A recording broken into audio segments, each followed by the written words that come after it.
اسم من هیزله و توی کانادا زندگی میکنم. در حال حاضر 26 سالمه، اما این اتفاق 13 سال پیش برام افتاد. همیشه هر وقت با مامانم میرفتیم بازار تا مواد غذایی بخره، از همون دور و بر یه اسباب بازی هم واسه من میخرید، چون من اون موقع خیلی عاشق عروسک بودم. یه بار طبق معمول با مامانم رفتیم به یه اسباب بازی فروشی. مامانم وقتی وارد مغازه شد فهمید که اونجا اوضاع خوبی نداره. کاغذ دیواریای روی دیوار سبز و خیلی کثیف بودن و نور مغازم کم بود و سوسو میزد. ولی من برام مهم نبود. از بس هیجان زده بودم به وضعیت اسباب بازی فروشی هیچ توجهی نکردم. بعد صاحب مغازه رو دیدیم. مامانم بهم گفت که از کنارش جم نخورم و فوری عروسکم رو انتخاب کنم. من گیج شده بودم ولی گفتم باشه.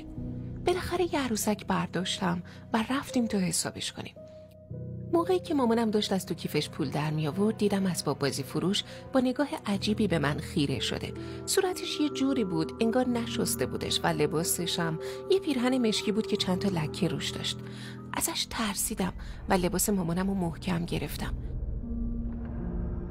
زیاد یادم نمیاد ولی وقتی میخواستم از مغازه برم بیرون پشت سر مامانم بودم و به محض اینکه میخواستم پامو از مغازه بذارم بیرون حس کردم یه چیزی پشتم رو لمس کرد. تا برگشتم دیدم اسباب بازی فروش داره نگاه میکنه. با جیغ دویدم پیش مامانم و پشتش قایم شدم. اونم فهمید یه چیزی سر جاش نیست، واسه همین فوری از اونجا منو برد. هرچند مرد از مغازش اومد بیرون و دنبال سرمون تو بازار راه افتاد. من خیلی از مرد ترسیده بودم و مامانم تصمیم گرفت به پلیس زنگ بزنه. وقتی پلیسا رسیدن ماجرا رو براشون توضیح داد. اونا هم رفتن تو بازار و دنبال اون اسباب بازی فروش گشتن و در نهایت نزدیک مغازش پیداش کردن.